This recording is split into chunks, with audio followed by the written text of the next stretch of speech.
PM Modi के लक्षद्वीप दौरे की चर्चा तो खूब हो रही है, लेकिन मीडिया ने इसी लक्षद्वीप की राजीव गांधी के फैमिली टूर वाले किस्से को आज तक छुपा के रखा हुआ है।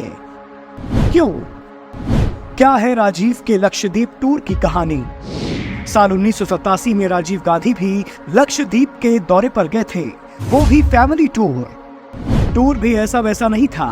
कहा जाता है कि इस टूर के लिए भारतीय नौसेना के युद्धपोत INS विराट का इस्तेमाल टैक्सी के रूप में किया गया था। अखबारों में छपी खबरों के अनुसार राजीव गांधी साल 1987 में अपने ससुराल इटली से आए मेहमानों के साथ छुट्टी मनाने करीब 10 दिन की यात्रा पर लक्षद्वीप गए थे। इंडियन एक्सप्रेस के दावों के अनुसार राजीव की इस छुट्टी के लिए करीब 1200 पुलिस वालों समेत कई नेवी के जवानों की ड्यूटी भी लगाई गई थी। यही नहीं, तब इस द्वीप पर आम लोगों के प्रवेश पर भी रोक लगा दी गई थी, क्योंकि नेहरू गांधी परिवार यहाँ छुट्टियां जो मना रहा था।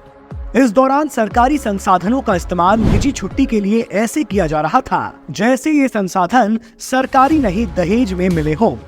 खबरों के अनुसार कई 100 किलोमीटर दूर से मछली, नारियल, चिकन आदि सामानों को हवाई मार्ग के जरिए पहुंचाया जा रहा था।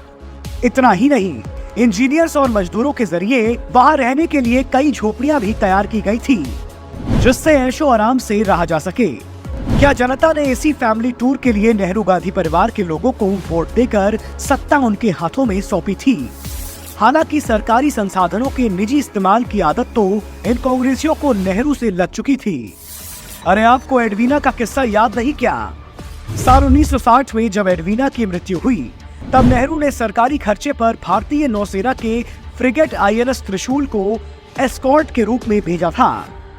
तो अगर राजीव गांधी ने फैमिली टूर के लिए नौसेना के युद्धपोत को टैक्सी बना भी दिया, तो कांग्रेसियों की नजर में क्या गलत किया?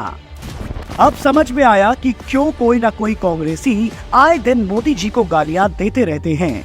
तो ये कांग्रेसी किसी भी तरीके से मोदी जी को सत्ता से हटाकर खुद सत्ता पर काबिज होना चाहते हैं। अरे साहब, जाहिर सी बात है, कोई भी आम आदमी चाहकर ऐसा फैमिली टूर प्लान नहीं कर सकता है।